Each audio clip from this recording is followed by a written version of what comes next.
I've got 64 here. I'm going to go through this Saturday and Sunday games here because it knocks the records tomorrow, so I don't have much time to do any watch any of the games. And actually, I've rather than slightly overdone my train time at Gap. I want to give myself a chance to get to my favourite pub, Doncaster Tap, and I've done this at the same thing I did Kelso, which was on a video I put out a few days back.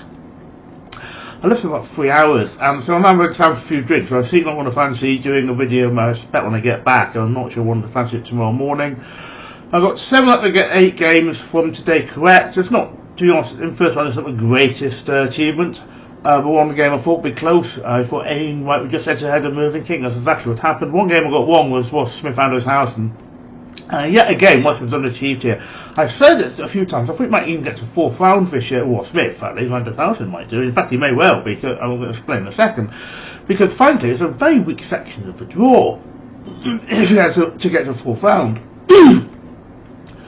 And if we look at it just quickly, who can actually now get through that part of the draw, we have Harrison himself, and someone with one of these 7 players getting to the 4th round. Andrews Harrison, Timothy Cole, Mahuma Sakai, Dave Chisholm, Fallon Sherritt, Ricardo Patetz can do it to do Sal's. Now, Sal's probably my favourite darts player. I love him to do it. I think it's going to be a tough. And really, the 4th round meeting probably Michael Smith or Johnny Clayton. I personally think Clayton. So very really, Clayton Smith was delighted what's going on with Ross Smith, who frankly just does not turn up this tournament. I only thought he called 4th round, he was the least worst player, frankly, in that section. So he just does not, after his European Championship victory over Michael Smith, he's just not turned up on TV at all. He's a good Pro Tour player, but that's about it. So I'll go for the, in fact, 16 games now. I'm going to go for 8 on each day. And we'll start here with Super Mario. I'm not going to try and pronounce Mario's surname correctly, so I'll leave that. I think I'll let David Davies. I think it could be close, but I think I'll answer the averages. Andrew Gilding, Crabtree. It's a pity I'm actually with my dog, so I think I missed that game. Gilding's my favourite, one of my favourite players. There's about 4 or 5 I really like. He's one of them. And there's 2 players who Crabtree's edge ahead of him. Gilding's slight favourite. Crabtree's a young player. And Gilding's not actually, I'll just give answers to him. Luke Woodhouse, Boris Krčmar, Luke Woodhouse on the upgrade. I think I've too much for Boris Krčmar. Kay Anderson, Adam Hunt.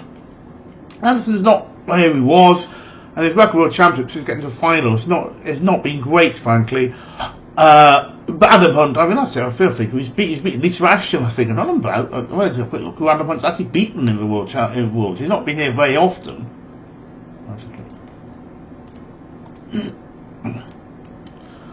Let's have a quick look. To be fair, he got a 3rd round 2021. Every time he loses, he doesn't win a single set. His face lost to Humphries, Vandenbogaerde, and Vandenbogaerde, so his record's not the worst, but I really would be very surprised if Anderson doesn't win that one. Then I'll see if on the train back, try and catch some of I'll phone Jeff Lim to photograph Paul Lim, an absolute legend. I hope he gets a great reception. 71 years old, still a legend. I say a great ambassador for the sport. But still a good player. Graaf did well last year, got foul 16. He should have this. Wessel, Nijman, Karel, Sedláček. Nijman's vulnerable. I think he'll win. As I did think Van Veen was vulnerable today, but he did win. Although I said Wales might have a good fight and Wales did. But Nijman does not turn up in this country on the TV. He does elsewhere. He's on TV elsewhere on the Pro Tour here, on the Euro Tour, but not here. Simon doesn't turn up here, and he could be a bit vulnerable. Luke Humphries surely beat Ted Evetts. Gabriel Clemens didn't play. He wasn't got to semis 3 years ago. Alex Spellman may have chances. People are talking about Alex Spellman. I think Clemens most likely winner, but it could. It's not a guarantee there.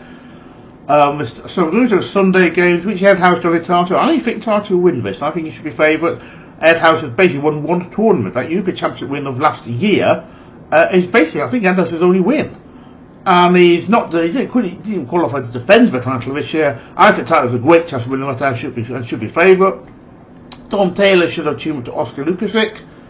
Veenstra should easily beat Kumar, who's a large gap in the averages there. Ethan Joe Cullen, Bradley Brooks. They're saying how I disliked Joe Cullen's interview last year after beating Wessel Nijman. His interview after winning, and then the press conference he walked out, I thought was really poor from him.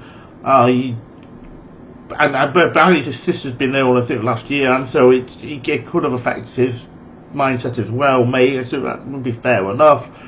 But he looked very, very bad for him.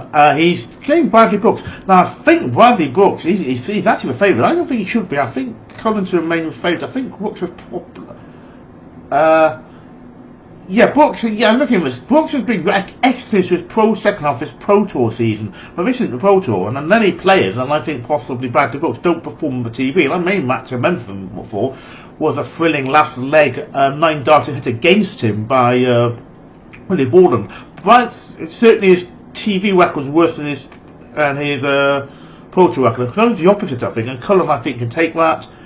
Even matches Lukas, Wenig, Wesley, Plaisier, both two very much improving players. They could be edge of Plaisier back to go either way. Dimitri Vandenbogaerde, Darren Beveridge. That's going to be a really interesting game. Vandenbogaerde is in really bad form, and Beveridge is a slight favourite. However, I think he should be the other way around. Dimitri Vandenbogaerde is good on the TV, he's popular. I think he'll edge that, but again, very close. Bunting, Bilecki. Stephen Bunting has had well, he actually won some tournaments this time again, apart from when last year he kept being Pro Tour and losing. His team record this year is not as good as it was last year. I think I have too much for Bilecki. I think he had a good run in, and I think personally going to get to quarterfinals, and I think there will lose to Johnny Clayton. And another upset I feel here, James Howell's still Bunce. Howell's the favourite.